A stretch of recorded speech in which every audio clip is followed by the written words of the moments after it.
안녕하세요. 사연에 빠지다의 DJ 민영입니다. 오늘의 사연은요. 며느리에게 무시당하던 70대 어머님이 며느리를 참교육한 사이다 사연인데요.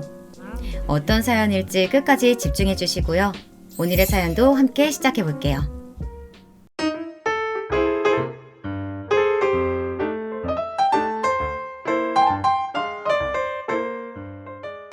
안녕하세요. 올해로 72세가 된 컴퓨터 초보 할머니입니다. 컴퓨터 초보라고 이야기한 이유가 작년에 처음 딸 덕분에 문화센터 컴퓨터반에서 처음 컴퓨터를 배웠거든요. 오랜 세월 충남에서 남편과 농사를 지으며 컴퓨터와는 거리가 멀게 지냈었는데 이제야 컴퓨터를 배우면서 이렇게 유튜브도 알게 되고 사연을 보내봅니다. 저희 남편은 6년 전 심장마비로 먼저 하늘나라로 떠나갔는데요. 남편이 죽고 나서 얼마 지나지 않아 당뇨 진단을 받게 되었고 딸의 권유로 서울로 이사를 와서 살게 된 지 5년이 되어가는 것 같네요. 저한테는 아들, 딸, 자식이 2명이 있는데요. 제 뱃속에서 나온 자식들이지만 둘이 성향이 정말 다릅니다. 저희 자식들 이야기를 잠시 해보자면요. 첫째 아들은 올해 나이가 47이 되었는데 애처가입니다. 결혼하고 엄마는 안중에도 없고 아내밖에 모르는 바보 천치예요. 그도 그럴 것이 아들이 결혼하기 전에 잘 다니던 직장을 그만두고 사업을 해보겠다며 설쳤는데요. 무슨 의류 제조 사업을 해보겠다며 은행에서 대출을 있는 대로 끌어다가 사업을 운영하다가 잘 되지 않았는지 중간에 저와 남편에게 돈을 빌려달라고 하더라고요. 무슨 사업인지는 정확히 잘 모르지만 저와 남편이 보기에는 사업 경험이 부족한 상태에서 돈만 몽땅 투자한 것 같아서 걱정이 이만저만이 아니었습니다. 역시나 우려했던 대로 2년이 안 돼서 사업이 망하고 은행 빚만 불어났더라고요. 돈 나올 곳이 전혀 없는 상태에서 파산 신청을 하지 않으면 일상생활이 어려운 상태까지 되자 아들은 저희 부부를 다시 찾아왔습니다. 아버지, 어머니, 제가 돈 많이 벌어서 호강시켜드리려고 했는데 세상이 정말 호락호락하지 않더라고요. 그냥 아무것도 하지 말고 직장이나 다닐 걸. 제 꼴에 사업을 해보겠다며 설쳤다가 빚만 더 늘어났네요. 너무 죄송하지만 이번 한 번만 저를 도와주시면 안 될까요? 급한 대로 은행 빚만 갚아주시면 제가 다시 회사에 취업해서 차근차근 갚아나갈게요. 저희 아들은 평상시 말수도 적고 감정 내색을 잘 안 하는 녀석이었는데 그 당시 간절하게 돈을 빌려달라며 사정을 하는 모습을 보니 가슴이 아렸습니다. 남편도 저와 마찬가지로 아들이 안쓰러웠는지 농사일을 하면서 평생 모은 돈이랑 대대로 물려받은 땅을 모조리 팔아서 아들 빚을 모두 갚아주었네요. 저희 부부는 이제 늙어서 돈 쓸 때도 많지 않은데 아들 녀석은 결혼도 해야 하고 앞길이 창창했기 때문에 은행 빚 때문에 인생을 망치게 가만히 둘 수가 없었습니다. 그렇게 아들한테 한평생 모든 돈을 건네주고 유일하게 집만 덩그러니 지켜냈었는데요. 그러다 보니 아들 녀석이 어느 날 결혼을 하겠다고 아가씨를 데려왔는데 결혼 자금으로 보태줄 돈이 하나도 없더라고요. 참 신기한 게 사업 망하고 별 볼 일 없는 아들이 무슨 수로 결혼할 아가씨를 데려왔나 모르겠습니다. 나중에 알고 보니 아들과 아가씨, 그러니까 지금의 며느리는 대학교 선후배 지간이었고 동창회를 통해 만나게 되었는데요. 둘이 나이 차이가 7살이나 나서 학교 다닐 때는 만날 일이 없었는데 동창회를 통해 며느리가 아들을 처음 만나고 첫눈에 반해 따라다녔다고 하더라고요. 사업이 망하고 취업도 못해서 돈벌이가 없었던 아들은 며느리가 부담스러워서 계속 밀쳐냈다고 하는데요. 사돈어른이 중소기업 사장님이었고 딸이 좋다고 따라다니니 저희 아들이 성에 차지는 않았지만 받아들이기로 하고 사돈어른이 운영하는 회사에 취업까지 시켜줬다고 합니다. 아들 입장에서는 며느리 덕분에 회사에 다니게 되니 너무 고마웠고 결혼까지 결심하게 되었다고 하네요. 며느리가 처음 저희 집에 인사 왔을 때 일인데요. 서울 아가씨가 충남까지 먼 길을 오다 보니 많이 피곤하고 힘들었는지 첫인상이 밝지는 않더라고요. 처음 뵙겠습니다. 민성 오빠 부모님 댁이 많이 멀다고 하긴 했는데 이렇게까지 깡촌인 줄은 몰랐네요. 차 타고 오는 길에 멀미 나서 혼났어요. 먼 길까지 오느라 고생 많았어. 우리 민성이가 결혼하겠다고 처음 인사시키러 온 아가씨라 많이 궁금했는데 참 곱고 예쁘네. 이제 우리 집 식구 될 거니까 말 편하게 해도 되지? 어머님, 처음부터 편하게 말 넣으셨으면서 중간에 왜 말 편하게 해도 되냐고 다시 물어보시는 거예요? 참 재밌으신 것 같아요. 당연히 어르신인데 저한테 말 놓으셔도 되죠. 며느리에 대한 첫인상은 참 말버릇이 없고 예의 바르지 않았던 것 같은데요.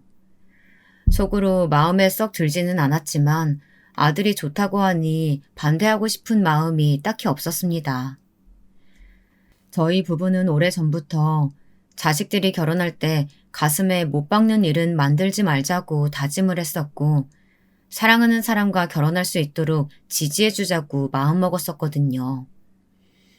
그런데 며느리는 집안이 풍족해서 그런지 첫 만남부터 겸손하지 못하고 자신감이 넘쳐났습니다. 아버님 어머님께서 들으셨겠지만 민성 오빠가 저희 아버지께서 운영하는 회사에 취업을 해서요. 제가 외동딸이다 보니 민성 오빠가 저희 집안에 들어오면 나중에 아버지께서 운영하는 사업체에 물려받을 가능성이 높아요. 오빠가 저랑 결혼하면 신분 상승할 수도 있다는 거죠. 며느리 하는 말을 듣다 보니 다 같은 사람인데 조선시대도 아니고 신분 상승이라고 하니 언짢더라고요. 저희 집안을 낮잡아보고 이야기하는 것 같아 기분이 좋지는 않았습니다. 그리고 뭐가 그리 당당하고 자신감이 넘치는지 계속해서 콧대를 세우고 턱을 치켜들며 이야기하더라고요. 아참, 그리고 결혼할 때 저희 아버지께서 신혼집을 장만해 주시기로 했으니까 돈 때문에 걱정 안 하셔도 돼요. 민성 오빠가 사업 실패하고 아버님 어머님께서 빚 갚아주시느라 거지됐단 얘긴 들어서요. 민성 오빠도 그것 때문에 저하고 결혼하는 걸 계속 부담스러워하던데 제가 감수하고 결혼하는 거니까 괜찮아요. 예비 시댁을 보고 거지라니 참 싹수가 없지 않나요?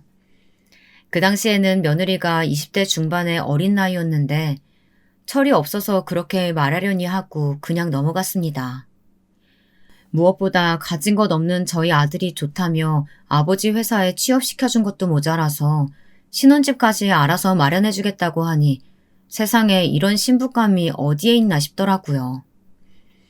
아들이 결혼하고 저희랑 같이 살 것도 아니고 자기 가정 꾸려서 사는데 행복하다고 하면 그걸로 족하다고 생각하며 결혼을 허락해 주었네요. 그런데 그렇게 아들이 결혼하고 나니 철저하게 대릴 사이가 되었는데요.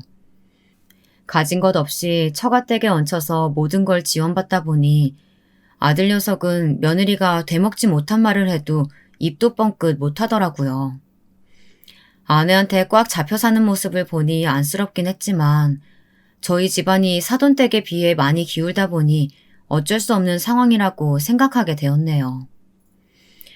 저희 며느리는 결혼할 때부터 시댁 눈치를 전혀 보지 않더니 결혼하고 나서도 정말 본인이 아쉬울 때만 전화를 하고 평상시 전화 한 통도 잘 하지 않는답니다. 저도 충남에 있을 때에는 하루 종일 밭에 나가서 일을 해야 했기 때문에 전화를 잘 받지 못해서 며느리가 저한테 연락하는 걸 크게 신경 쓰지 않았는데요. 아들 녀석도 마찬가지로 연락을 잘 하지 않으니 며느리한테 섭섭하더라도 뭐라고 할 수 없는 노릇이더라고요. 그런데 딸하고 사위는 매일같이는 아니더라도 자주 연락하고 안부도 묻고 하다 보니 아들 내외와 비교가 되었습니다. 며느리는 어쩌다 연락을 하거나 만나게 되면 쌀쌀맞게 대하고 살갑지 않다 보니 결혼하고 지낸 지 15년 정도가 되었는데도 가족 같은 느낌이 잘 들지 않고 친근함이 하나도 없었는데요. 반면 저희 딸과 사위는 아들 내외와는 달리 다정다감하고 살가운 편입니다. 딸은 올해로 45이 되었는데 며느리보다 5살이 많아요. 그래도 며느리가 손윗사람이다 보니 항상 존대하고 먼저 다가가서 말을 건네는 편이랍니다. 그런데 항상 옆에서 지켜보면 며느리가 저를 대하듯이 딸에게도 살갑게 대하지 않다 보니 길게 대화를 하지 못하고 서로 친해지기가 어려운 모양이더라고요. 딸은 직업이 간호사인데 어려서부터 부모 속을 썩이지 않고 혼자 열심히 공부해서 자수성가했습니다. 사실 넉넉지 않은 살림이라 딸은 고등학교까지만 공부시키고 아들만 대학에 보내주려고 했는데요. 딸이 직접 동네 어르신들께 일거리를 받아 돈을 차곡차곡 모으더니 그 돈으로 입학금을 마련해서 대학교에 들어갔네요. 그 이후로도 공부를 열심히 해서 장학금을 받으며 대학교를 졸업한 것 같습니다. 대학병원에서 간호사 일을 하다 보니 의사 사위를 만나 결혼하게 되었는데 사위가 또 진국입니다. 사돈댁이 경제적으로 여유가 있기도 하고 사위가 그동안 모아둔 돈이 있어서 신혼집을 마련하는 데 큰 어려움이 없었습니다. 저희 집이 여러모로 기우는 조건이기는 하지만 결혼하고 나서 지금까지 사위는 며느리처럼 저희 부부를 업신여기거나 무시한 적이 한 번도 없는 것 같아요. 도리어 친부모처럼 저와 남편을 알뜰살뜰하게 잘 챙기고 살갑게 애교 많은 사위였는데요. 저희 딸이 그런 사위를 만나 결혼을 하게 된 게 큰 복이라고 생각이 들 정도니까 제 핏줄은 아니지만 사위는 친아들처럼 생각하고 잘 지내고 있습니다. 제가 이렇게 사연을 보내게 된 계기는 사실 며느리와의 갈등 때문인데요. 그동안 있었던 이야기부터 풀어나가자면요. 충남에 있을 때 남편을 떠나보내고 나서 크게 농사짓던 땅을 줄이고 장날에 밖에 내다 팔 정도로만 농사를 짓고 살았습니다. 매달 아들 내외와 딸 내외가 30만 원씩 용돈을 주고 있었기 때문에 사실 혼자서 살기에는 경제적으로 어렵지 않았는데요. 자식들한테 받은 돈들은 나중에 손주들 용돈으로 주려고 차곡차곡 모으고 있었어요. 어쩌다 손주들이 집으로 놀려오면 고스란히 용돈으로 내어주곤 했습니다. 그리고 시장에 내다 팔기에 모양이 삐뚤하고 안 예쁜 채소들은 모아서 서울에 있는 아들, 딸 집에 공평하게 보내주었는데요. 모양만 이상할 뿐이지 농약도 뿌리지 않고 자연 그대로의 상태에서 키운 유기농 채소들이라 먹는데 전혀 이상이 없었습니다. 어느 날 애호박과 가지를 따고 있는데 그해 비도 적절하게 내리고 햇빛도 쨍쨍해서 채소가 싱싱하고 탐스럽게 열렸더라고요. 그래서 장날에 내다 팔 채소들만 미리 추려놓고 아들, 딸 집에 보낼 채소를 고르고 있었습니다. 그 당시 며느리가 셋째를 임신하고 있었는데 아무래도 시중에 판매하는 채소보다는 이렇게 시골에서 유기농으로 키운 채소를 먹는 게 더 몸에 좋을 것 같아서 딸한테 보낼 채소보다 더 많이 박스에 담아서 택배로 보냈는데요. 며칠 후 택배를 받았는지 며느리에게 전화 한 통이 오더라고요. 어머님은 제가 이미 아들을 둘씩이나 낳았는데 셋째가 딸이라고 해서 많이 못마땅하셨나 봐요. 다짜고짜 이상한 소리를 해대는 며느리의 말에 당황스러웠는데요. 도대체 무슨 뚱땅지 같은 소리를 하는 게냐? 내가 보낸 채소들은 잘 받았고 그거 농약 거의 안 친 유기농 채소니까 식구들하고 맛있게 요리해서 잘 챙겨 먹어야 한다. 뱃속에 있는 우리 손주 생각하면서 내가 박스에 정성스럽게 골라서 담은 거니까 너무 오래 뒀다가 버리지 말고 꼭 다 먹어야 돼. 제가 언제 뚱딴지 같은 소리 하는 거 보셨어요? 딸이라 예쁘게 태어나길 고대하면서 그동안 과일도 예쁜 것만 골라 먹고 있었는데 어머님께서 못난이 채소 잔뜩 보내주셔서 깜짝 놀랐잖아요. 어머님께서 아들이 아니라 딸이라서 일부러 못난 채소만 골라서 보내주신 거라 생각했는데 아니었나 봐요? 채소 모양이 어떻게 하나같이 다 예쁠 수가 있나요? 판매할 채소를 제외하다 보니 아무래도 채소 모양이 구부러지거나 뚱뚱하거나 못나 보일 수는 있지만 그래도 그나마 모양이 예쁜 걸로 골라서 보내준 거였는데 며느리가 오해를 했는지 비꼬면서 이야기하더군요. 예, 사람 얼굴이 다양하듯이 채소 모양도 각기 다른 것인데 어떻게 예쁘게 생긴 애들만 골라서 담아줄 수 있겠어. 모양은 안 좋아도 몸에 좋은 거니까 그런 거 신경 쓰지 말고 식구들하고 잘 챙겨 먹거라. 아까 말씀드렸잖아요. 뱃속에 있는 아기가 딸이라서 예쁜 것만 보고 예쁜 채소만 먹어야 한다고요. 어머니께서 보내주신 거니 성의 봐서 저는 안 먹더라도 애들 아빠하고 애들한테 잘 챙겨 먹일게요. 그냥 채소 보내주셔서 감사하다고 말 한마디 하면 될 것이지. 며느리는 꼭 이상한 말 한마디씩을 덧붙여서 묘하게 사람 기분 나쁘게 만드는데 일가견이 있더라고요. 그리고 뱃속에 있는 손주 먹으라고 딸한테 보낼 채소보다 더 많이 담았는데 모양이 안 이뻐서 안 먹겠다고 하니 어린아이도 아니고 마음 같아서는 머리를 한 대 쥐어받고 싶었습니다. 제가 이런 말까지는 안 드리려고 했는데요. 어머님, 솔직히 말씀하세요. 아가씨네 집에는 예쁘게 생긴 채소만 보내주시고 저희 집에는 못난이 채소만 골라서 보내주신 거죠? 어머님 항상 저희랑 아가씨네 차별하시잖아요. 며느리는 졸지에 저를 아들, 딸 차별하는 못된 엄마로 만들어 버렸는데요. 굳이 안 보내줘도 될 것을 식구들 생각해서 온갖 채소들을 보내줬더니 며느리한테 별별 이상한 불평불만만 듣는 것 같아 기분이 나빴습니다. 예, 너네 식구 숫자가 훨씬 많기도 하고 네가 임신했으니 잘 챙겨 먹으라고 더 예쁘게 생긴 놈으로다가 골라서 더 많이 보냈다. 예로부터 쓴 게 몸에 좋다고 모양도 안 예쁜 게 영양분도 더 많은 거니까 잔말 말고 잘 챙겨 먹어. 네가 잘 먹어야지 우리 뱃속에 있는 손주도 쑥쑥 자랄 테니 말이다. 며느리가 하는 말에 빈정상하긴 했지만 임신한 며느리에게 안 좋은 말을 하고 싶지는 않았습니다.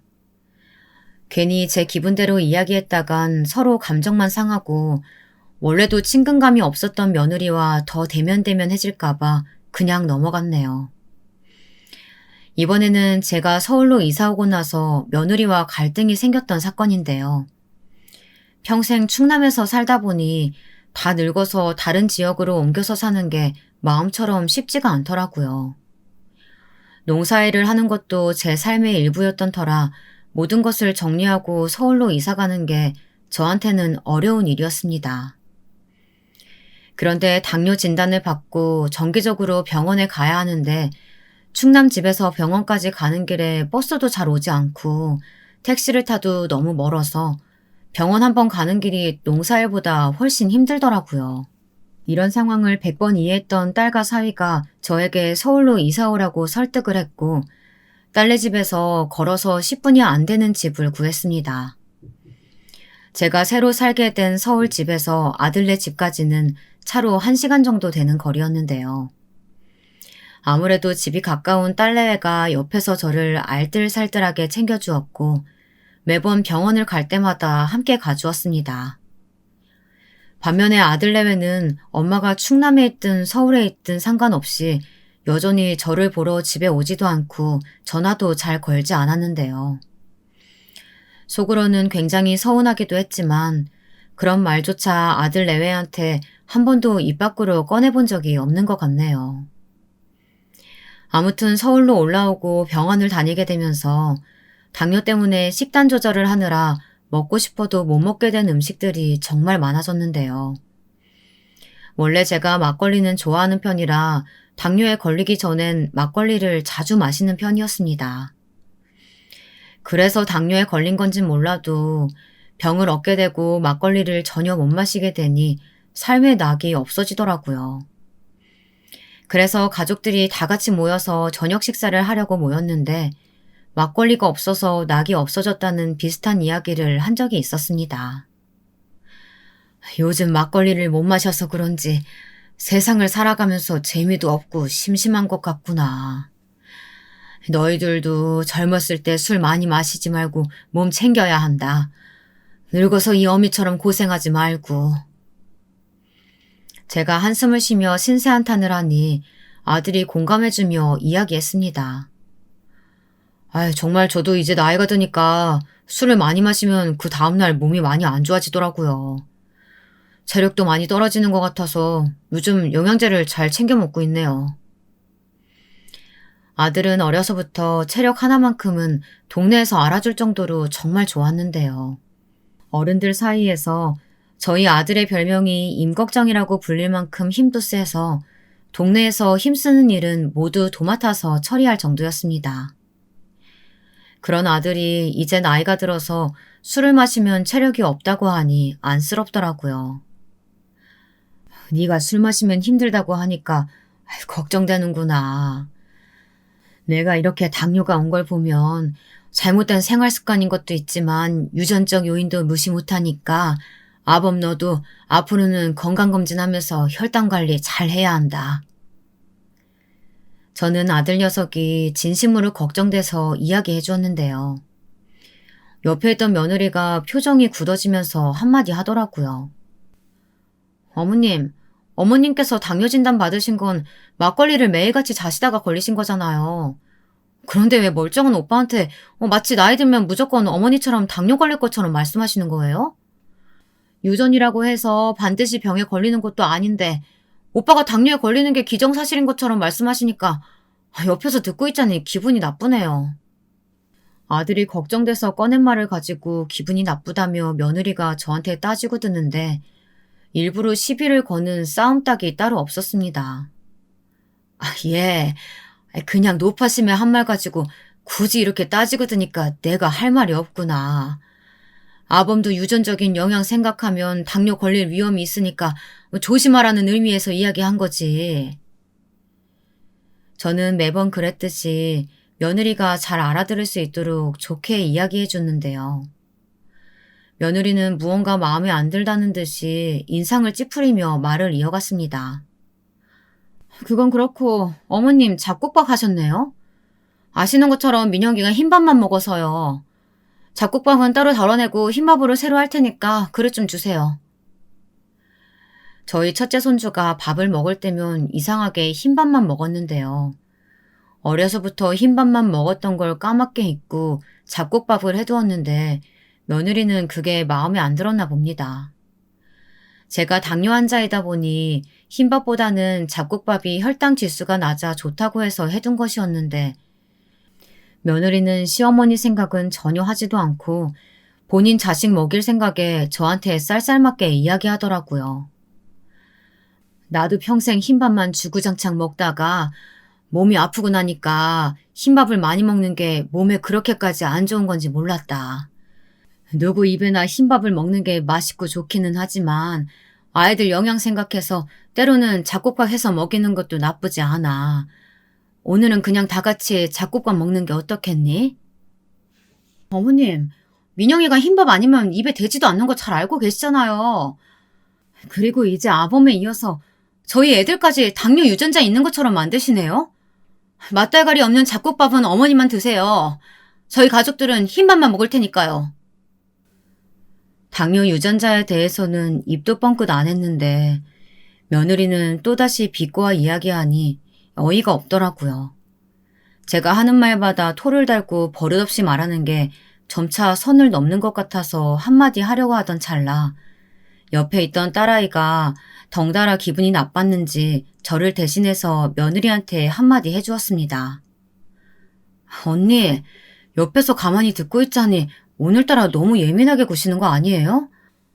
엄마 집에 오는 길에 꽈배기를 잡수셨나? 왜 이렇게 무슨 말만 하면 다 꼬아서 들어요?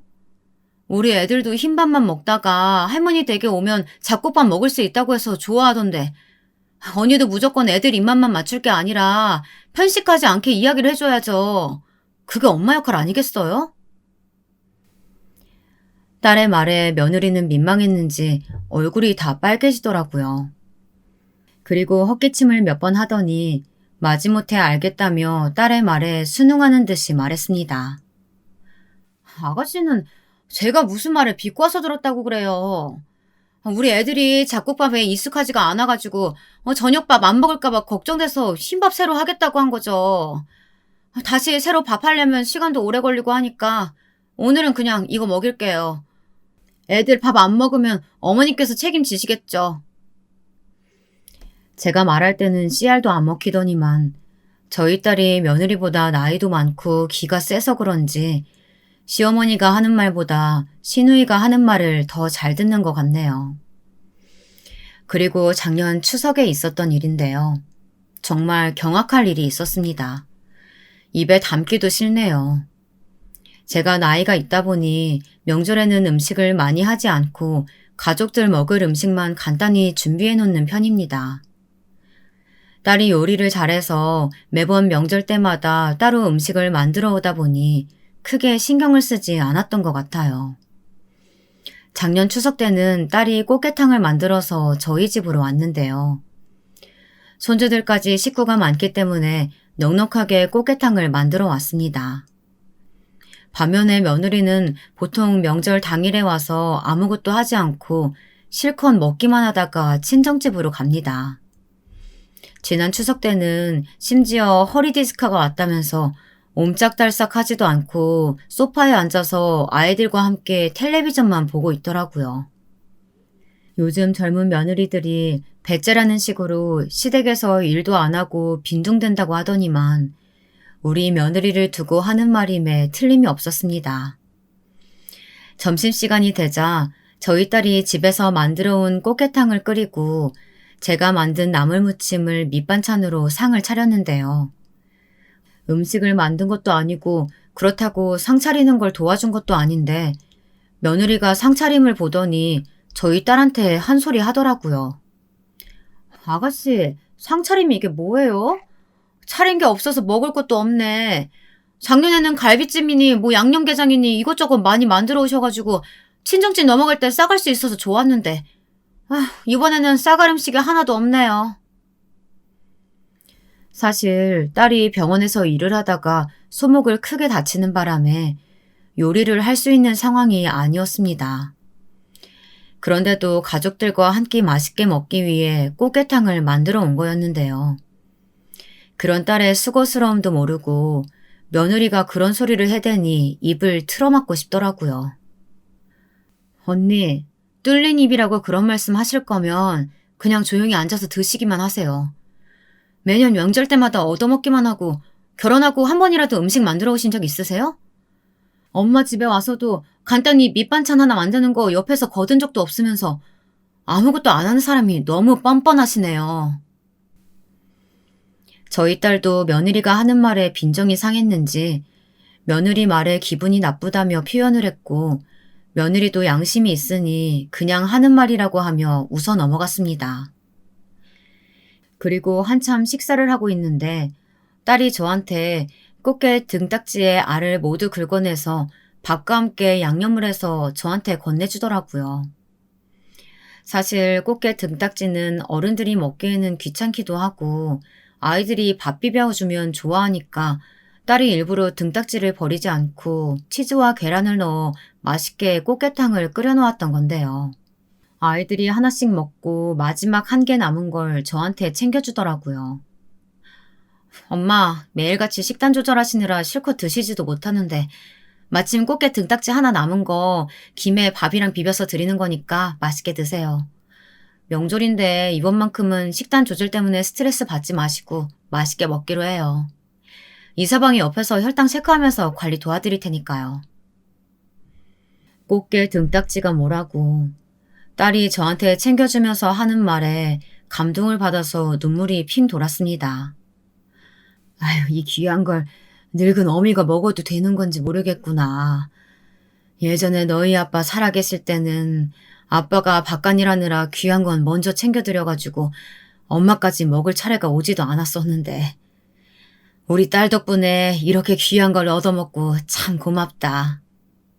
예전에는 저도 철없이 엄마가 챙겨주는 걸 그저 먹기만 했었는데 이제 와서 돌이켜보니까 엄마는 늘 저희가 먹다 남은 반찬만 드셨던 것 같네요.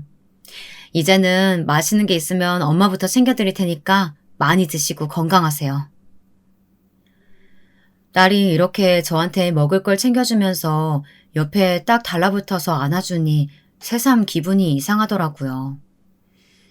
나이가 들어도 여전히 제 눈에는 어린 딸처럼 보였는데 어느새 커서 엄마를 이렇게 챙겨주니 뿌듯하고 고마웠습니다. 식사를 하면서 이렇게 훈훈한 분위기를 계속 이어갔다면 좋았을 텐데요. 갑자기 며느리가 분위기 파악 못하는 말 한마디로 찬물을 끼얹더라고요. 어머님 말씀대로 꽃게 등딱지가 주인을 잘못 찾아간 것 같네요. 시아버님께서 바깥일 하시느라 귀한 음식 먼저 드신 거라면 지금은 시아버님께서 돌아가신 마당에 아범이 이 집안의 가장인데 아범한테 등딱지 갔어야 하는 게 아닌가 싶어서요. 며느리의 말에 입맛이 뚝 떨어져서 먹고 있던 등딱지를 식탁에 내려놓았는데요. 시어머니가 등딱지 먹는 게 그렇게까지 안 입고 왔는지 며느리가 그런 말을 하니 등딱지를 들고 먹고 있던 제 모습이 민망하게 느껴지더라고요. 그리고 옆에 있던 사위가 싸해진 분위기 상황을 수습하려고 있는 말 없는 말 모조리 꺼냈습니다.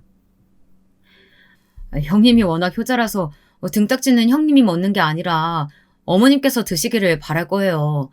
그리고 귀한 음식이 있으면 당연히 이 집안의 가장 어른이신 어머님께서 먼저 드시는 게 맞는 거죠.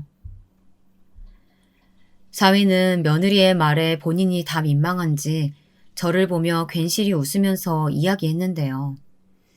그때 며느리가 가만히 있으면 중간이라도 갈 텐데 또다시 막말을 퍼부었습니다. 무슨 소리예요?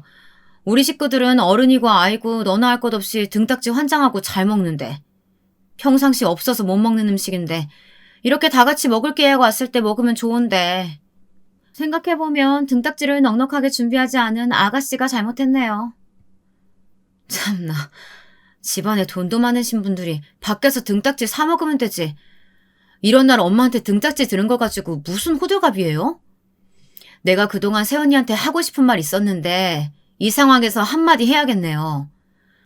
예전에 엄마가 충남에 계실 때도 그렇고 지금 같이 서울에 있을 때도 한 번이라도 엄마한테 진지는 잘 잡수셨냐고 안부 연락 한마디 건넨 적 있으세요? 저는 그저 속으로만 며느리한테 섭섭했지 입 밖으로 꺼낸 적이 한 번도 없었는데요. 딸은 이때가 기회다 싶었는지 그동안 쌓였던 속마음을 털어놓기 시작했습니다. 그리고 아들까지 싸잡아서 저를 대신해 한 소리 하더라고요. 아니다. 새언니는 우리 엄마가 배 아파서 낳은 자식도 아니니까 그렇다 치고 오빠는 대체 뭐 하는 사람이야? 아들이면 아들답게 굴어야지. 엄마가 먼저 전화하기 전에 오빠가 먼저 연락한 적이나 있어? 오빠가 이러니까 새언니까지 엄마 무시하고 막말을 해대지. 언니는 시어머니께 어디서 배운 버르장머리로 항상 말대꾸하고 말을 비꼬는 거예요? 집안의 가장 큰 어른한테 먹을 걸로 무안이나 주고 애들 앞에서 부끄러운 줄이나 아세요. 아가씨, 듣다 보니 말이 너무 심하네요. 어디서 배운 버르장머리라뇨? 손윗사람한테 이렇게 행동하는 건 버르장머리 있는 행동인가요? 그리고 아가씨 말대로 오빠가 어머님한테 연락도 일절 안 하고 보살펴드리지도 않았는데 제가 며느리라는 이유만으로 오빠를 대신해서 대리 효도해야 하는 이유라도 있어요? 아가씨나 어머님한테 실컷 효도하면서 지금처럼 잘 지내세요. 괜히 우리한테 이러지 말고. 저는 이번에도 평화적으로 해결하려고 했는데 며느리가 딸에게 하는 말을 듣고 있자니 도저히 가만히 있을 수가 없었습니다.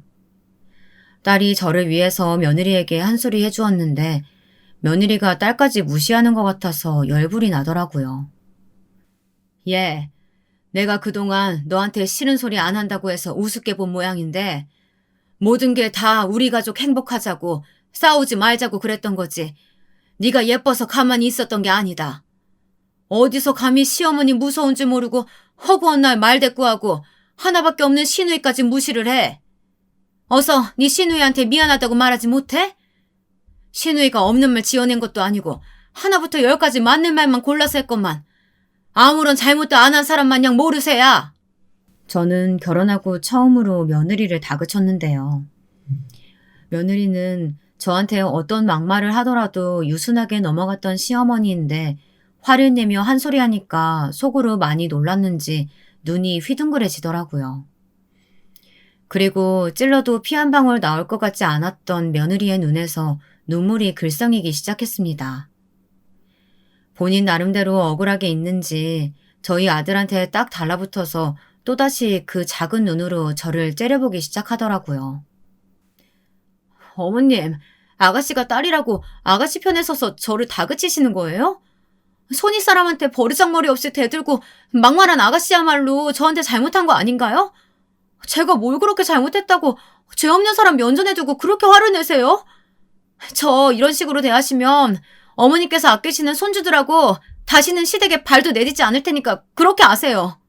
그러더니 밥 먹다 말고 급한 대로 짐을 싸더니 아이들과 함께 나가버렸습니다. 웃긴 건 저희 아들 녀석도 밖으로 나가려던 며느리를 말리지 않고 따라서 나가더라고요.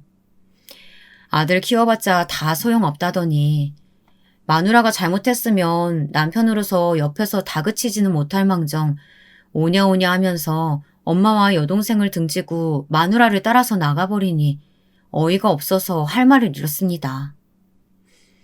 며느리는 정말 그 이후로 연락을 끊은 채 한동안 시댁을 방문하지 않았는데요. 사실 원래부터 며느리가 살갑게 저한테 연락하고 지낸 것도 아니고 집안에 행사가 있을 때만 만났던 거라서 크게 달라진 것은 없었던 것 같습니다.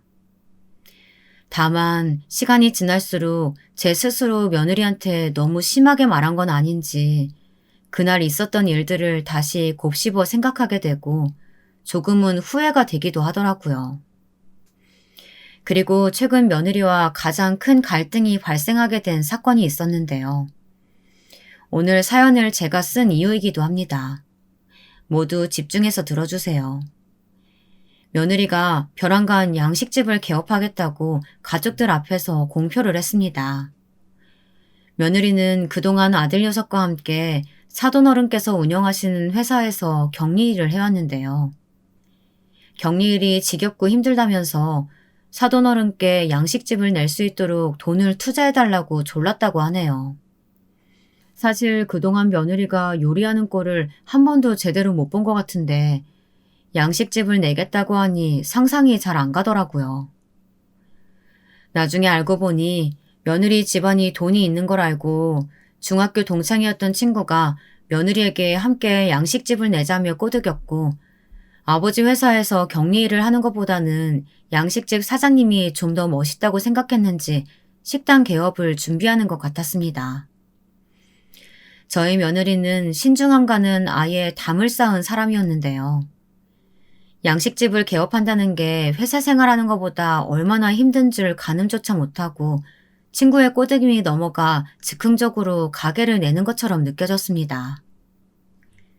그러던 중 어느 날은 제가 시댁에 오라고 말도 안 했는데 미리 저한테 연락을 주고 집으로 찾아왔더라고요. 그리고 하는 말이 저한테 메뉴 개발을 해달라고 하는 겁니다. 어머님께서 한식 조리사 자격증도 가지고 계시고 요리를 잘하시니까 퓨전 요리로 스파게티 메뉴 하나만 만들어주세요. 요즘 개인 가게 내려면 프랜차이즈 식당과는 다르게 특색 있는 메뉴가 한 가지 이상씩은 포함돼야 한다고 하는데 아시는 것처럼 제가 요리를 잘 못하잖아요. 그러니까 어머님께서 저를 대신해서 메뉴 개발 좀 해주세요. 며느리는 평상시와 다르게 애교 섞인 말투로 제 팔짱을 끼며 부탁을 했는데요. 며느리의 그런 모습이 낯설고 이상하긴 하지만 살갑게 대하며 부탁을 하니 안 들어줄 수가 없겠더라고요. 그리고 항상 집에 있거나 진료를 받으러 병원에 가는 일이 전부였던 터라 메뉴 개발을 하는 게 재미있을 것 같았습니다. 며느리 부탁대로 일주일 동안 온갖 재료들을 이용해서 이것저것 만들어 보았던 것 같은데요. 내가 먹으려고 요리하는 게 아니라 손님들에게 선보일 음식을 개발하는 일이라서 더 의미있고 재밌더라고요. 며느리가 이야기한 대로 한식이 조합된 된장 스파게티를 만들었는데요. 제가 만든 된장 스파게티를 며느리가 맛보더니 감탄을 하며 말을 했습니다. 와, 어머님 정말 맛있는데요? 한국인이라면 누구나 좋아할 맛이에요. 기존의 스파게티와 차별화되기도 하고요. 어머님께서 요리 잘하시는 건 알긴 했지만 이 정도일 줄은 몰랐네요. 이거 가게 열게 되면 메인 메뉴를 밀고 나갈 테니까 이거 말고 또 좋은 아이디어 떠오르시면 다른 메뉴도 계속해서 만들어주세요. 며느리는 제가 만든 된장 스파게티를 맛보고 너무 맛있다며 극찬했고, 며느리가 양식집 메인 메뉴를 쓰겠다고 하니 힘들게 개발한 보람이 있더라고요. 그 뒤로도 저는 고추장 뚝배기 파스타, 문어 시금치 냉파스타 등 한식과 결합된 색다른 음식들을 만들어냈습니다. 며느리는 제 덕분에 가게 메뉴를 다른 양식집과 차별화되게 만들었다며 고마움을 표현했는데요. 워낙 표현이 서툰 며느리가 계속해서 고맙다고 하니 그걸로 충분하다는 생각이 들었습니다. 그렇게 3개월이 지나고 며느리는 강남 청담동에 있는 가장 목 좋은 곳에 양식집을 개업했는데요. 식당 개업 이전부터 며느리가 SNS를 통해 제가 만든 음식 사진을 열심히 올려놓았는데 그게 반응이 좋았는지 식당을 개업하자마자 된장 스파게티, 고추장 뚝배기 파스타 등을 먹으러 온 손님들로 인산인해를 이루었다고 하더라고요. 며느리는 식당의 다양한 메뉴 중에서도 제가 개발한 음식들이 가장 인기가 많았다고 말해주었는데요. 며느리 가게 매상을 올려주기 위해 친구들과 다 함께 방문해야겠다는 생각이 들었습니다. 며느리 가게를 방문하는 건 매상을 올려주기 위함도 있었지만 제가 만든 음식들이 손님들에게 실제로 얼마나 좋은 반응을 얻고 있는지 눈으로 직접 확인하고 싶기도 했고요. 충남에 있을 때에는 동네 어르신들과 가족처럼 친구처럼 지내다 보니 외롭지 않았는데요. 서울로 올라오고 나니 아는 사람이라고는 우리 가족들이 전부이니 외롭고 쓸쓸하더라고요. 그래서 당뇨 진료 때문에 병원을 오가면서 알게 된 사람들 몇 명과 마음이 맞아 모임을 하나 만들게 되었습니다. 모임 인원은 저까지 포함해서 총 5명이었고 모두 연령대가 저와 비슷했는데요. 모두들 자식들이 결혼해서 아기를 낳고 저처럼 노후 생활을 쓸쓸하게 보내고 있던 터라 마음이 더욱 잘 맞았던 것 같네요. 서울로 이사를 오고 모임이 형성된 지 올해로 5년차가 되었는데 훨씬 오래전부터 알고 지낸 사람들인 것처럼 친근했습니다. 친구들 중에는 저보다 3살 많은 동갑내기 부부가 있었는데요.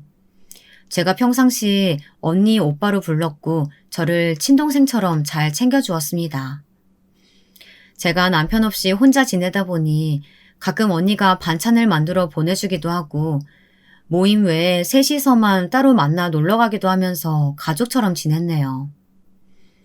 그러다 보니 자식들한테 털어놓지 못한 제 속마음에 대해서 언니, 오빠 부부에게 털어놓고 상담받을 때도 있었어요. 반대로 언니, 오빠가 저에게 고민을 털어놓았을 정도로 서로에 대한 믿음과 신뢰가 두터웠던 것 같습니다. 아무튼 그 모임을 통해 한 달에 한두 번 정도 모여서 혈당 수치가 낮은 건강식단 위주의 음식을 먹으러 다녔는데요. 저희 며느리가 강남 청담동에 양식집을 개업했다고 하자 다들 가보고 싶어 하더라고요. 안 그래도 제가 며느리가 운영하는 양식집에 가보려고 마음을 먹었던 터라 당장 돌아오는 주말에 다 같이 방문하는 것으로 약속을 정했습니다. 며느리에게 미리 주말에 방문한다고 이야기하려고 몇 번이나 전화를 걸었는데 가게 일로 많이 바빴는지 전화를 받지 않더라고요. 그래서 어쩔 수 없이 며느리와는 연락을 서로 주고받지 못한 채 주말에 친구들과 양식집을 방문하게 되었습니다. 예전에 며느리가 알려준 주소대로 식당을 찾아가니 강남 청담동에 위치한 양식집이라 그런지 외관부터가 번쩍번쩍한 게 고급스러워 보이더라고요.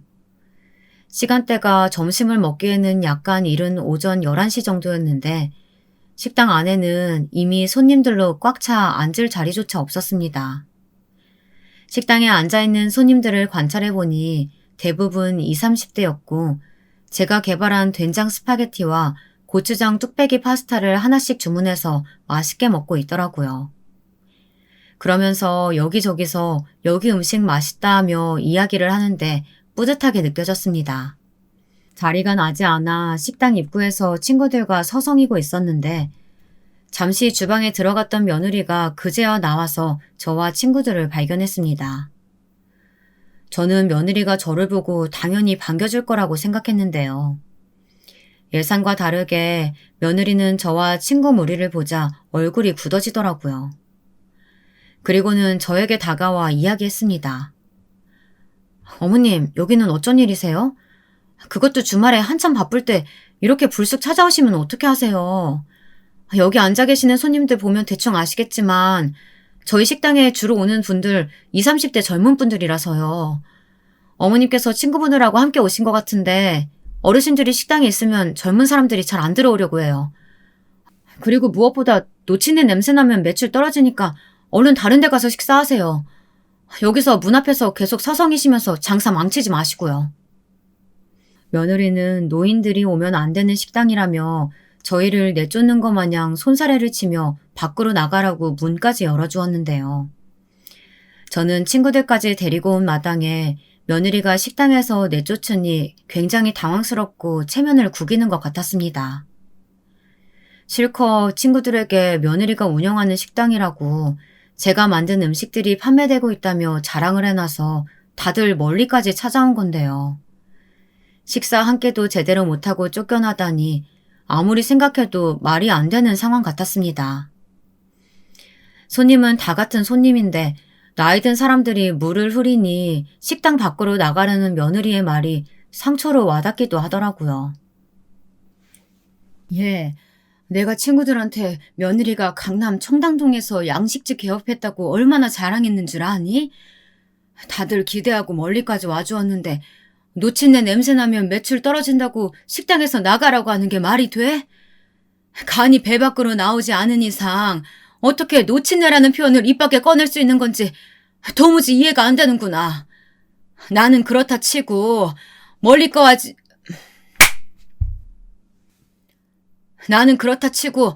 멀리까지 와준 귀한 분들한테 고맙다며 자리를 마련해주지 못할 망정 이렇게 하대를 하니 내가 얼마나 체면이 구겨지겠니? 그러니까요. 저한테 하대받고 싶지 않으셨으면 처음부터 방문하지 말았어야죠. 다른 놓친애들까지 어머님께서 이렇게 식당 끌고 오시면 제가 얼마나 당황스러웠겠어요. 어머님께서는 제 입장에 대해서는 전혀 생각하지 않으세요? 미리 연락 주셨으면 제가 당장에 식당으로 오지 말라고 말씀드렸을 텐데 어머님께서 자초한 일 가지고 저한테 체면 세워달라고 하면 어떻게 하세요? 놓친 애들 식당 안에 들였다가 식당 이미지 떨어지고 손님들 끊기면 책임지실 거예요? 어쩌면 다른 사람들 많은 앞에서 시어머니를 대놓고 무시하고 막말까지 늘어놓을 수 있는 것인지 부끄러워서 혼났습니다. 그리고 저한테 식당 메뉴 개발해달라며 알랑방귀 낄 때는 언제이고 이제 와서 필요 없어지니 예전에 그랬던 것처럼 저를 무시하고 낮잡아 보더라고요. 가슴이 두근거릴 정도로 화가 치밀어 올라와 있었습니다. 그런데 그 순간 친구 중 한 명이 어느샌가 망치를 가져와 식당 창문을 다 깨부쉈고 저를 포함해 모든 사람들이 깜짝 놀라 기겁을 했습니다. 망치로 창문을 깨부순 사람은 바로 3살 많은 동갑내기 부부 중 오빠였는데요. 평상시에 굉장히 점잖고 차분한 사람이 그런 모습을 보이자 다른 사람 같아 보였습니다. 그리고 오빠가 씩씩거리며 화를 내면서 저를 대신해 며느리에게 쏘아붙이더라고요. 어디서 감히 시어머니한테 놓친 내니 뭐니 막말하면서 내쫓아. 평상시 명순이한테 듣긴 했지만 실제로 보니 아주 개차반이 따로 없구만. 어른 공경할 줄도 전혀 모르고 말이야. 여기가 어딘 줄 알고 그따위 말과 행동거지로 장사해 먹으려고 하는 거야? 당장 여기서 짐 챙겨서 나가! 오빠가 고함을 지르자 안 그래도 창문이 깨져 깜짝 놀랐던 손님들이 하나같이 우리들을 쳐다보며 집중하기 시작했습니다. 아니 어디서 또 미친 노인네 한 명까지 식당으로 쳐들어와서 이 난리를 치는 거예요. 저기요 할아버지 여기가 어디기는요. 여기 엄연히 제가 운영하고 있는 식당이고 기물 파손에 이어 고함까지 지르면서 영업방해하고 있는 건 할아버지예요. 여기서 짐 챙겨서 나가야 할 사람은 제가 아니라 할아버지라고요. 나이만 처먹어서 귓구멍이 막히셨나. 제 얘기 무슨 말씀인지 아셨으면 당장 여기서 나가세요. 며느리는 말도 안 되는 이 상황이 어이가 없고 화가 났는지 소리를 지르며 맞대응했고 오빠는 물러서지 않고 다시 말을 이어나갔습니다. 내가 누군줄 모르고 그따위 말을 계속 짓거리는 것 같은데 나 여기 건물주야. 그러니까 창문을 깨든 고함을 지르든 내 건물에서 내 마음대로 하는 거니까 신경 쓰지 말고 위약금 물어줄 테니까 당장 나가. 오빠가 건물주라니 전혀 모르고 있었던 사실이었는데요. 제가 이래저래 깜짝 놀라 정신을 못 차리고 있으니 언니가 옆에서 제 어깨를 붙잡아주며 안아주더라고요. 며느리도 오빠가 건물주라는 말을 듣자 어안이 벙벙해져 있다가 정신을 다시 차렸는지 태세 전환을 하며 말을 바꾸기 시작했습니다. 정말 이 건물 주인이세요? 그럴 것 같았으면 미리 저한테 말씀해 주시지 그랬어요. 그러면 당장에 자리 마련해서 모셨을 텐데. 아유, 험한 꼴 보여드려서 죄송합니다. 제가 식당 개업하고 정신이 없어서 별의별 이상한 소리 한 것 같은데 노여움 푸세요. 그리고 식당 개업한 지 한 달도 채 되지 않았는데 이제 와서 나가라뇨. 여기 창문 깨진 건 제가 알아서 처리할 테니까 한 번만 봐주세요. 며느리는 머리까지 조아리며 잘못했다고 빌었고 그런 모습을 보고 있자니 한숨이 나왔습니다. 그래도 우리 집안 식구인데 돈이 뭐라고 저렇게까지 빌고 있으니 한심하기 짝이 없더라고요.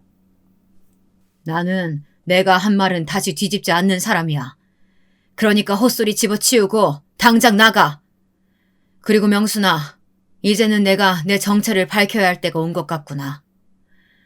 네 남편이 내 하나밖에 없는 소꿉친구이자 내 생명의 은인이다. 네 남편 명섭이랑 어렸을 때부터 한 동네에서 형제처럼 지내왔는데 어느 날 내가 계곡에 빠져 허우적대고 있을 때 명섭이가 한치의 망설임도 없이 나를 구해줬단다. 그때 명섭이한테 평생 은혜 갚으면서 살겠다고 결심했었는데 우연히 병원에서 만난 게 너였다니. 네 이야기 들으면서 명섭이가 네 남편이라는 걸 알게 되었고 얼마나 반가웠는지 몰라. 앞으로도 나랑 아내가 너를 진정으로 친동생처럼 보살펴 줄 테니까 걱정하지 말아라. 저는 오빠의 이야기를 듣고 그 자리에서 오열을 했습니다. 평상시에 의지하고 지냈던 오빠가 남편의 둘도 없는 소꿉친구였다니 믿어지지가 않더라고요. 그리고 하늘에 있는 남편이 지금의 제 생활을 가엾게 여기고 오빠와 언니를 보내준 것 같아서 눈물이 앞을 가렸습니다. 모든 이야기를 듣고 있던 며느리는 다급하게 저에게 다가왔고 제 팔을 붙잡으며 잘못했다고 빌기 시작했는데요. 어머님, 아까는 제가 철이 없어서 막말한 거니까 한 귀를 듣고 한 귀를 흘려 보내주세요. 놓치느라고 말씀드려서 정말 죄송해요. 여기 저희 부모님께서 있는 돈 없는 돈 다 끌어다가 차려주신 식당이라 이렇게는 못 그만둬요. 제발 저기 있는 할아버님한테 대신해서 잘 좀 말씀드려주세요. 며느리는 뻔뻔스럽게 저에게 매달려 부탁했고 저는 그런 며느리의 손을 뿌리치며 이야기했습니다. 내가 돈 없고 힘없다고 무시할 때는 언제고 이제 와서 나한테 매달리는 거냐. 돈 없다고 사람 무시하고 그러는 거 아니다. 여기 식당에서 쫓겨나는 건 네가 벌인 행동으로 인한 죗값을 치르는 거니까 나한테 이야기해봤자 소용없다. 원래부터 나한테 연락은 안 했지만 앞으로도 서로 남인 것처럼 지내자꾸나. 나도 이제 더 이상 가족의 평화는 안 지키련다. 너를 내 가족처럼 생각하고 그동안 품어왔는데 네 진면모에 대해 알았으니 이제는 안 만나고 안 보련다. 저는 그렇게 며느리에게 말을 하고 친구들과 함께 밖으로 나왔습니다. 그동안 며느리에게 당한 일을 생각하니 묵은 채증이 다 내려가는 듯한 기분이 들더라고요. 정말 그 이후로 아들 내외와는 일절 연락도 하지 않고 만나지도 않고 지내고 있네요. 항상 며느리 눈치 보느라 나이 먹어서 귀도 못 펴고 살았는데 오빠와 언니 부부 덕분에 모든 것들을 잘 해결할 수 있었던 것 같습니다. 남은 인생은 저만 생각하면서 행복하게 살아가려고 합니다. 긴 사연 읽어주셔서 감사드립니다.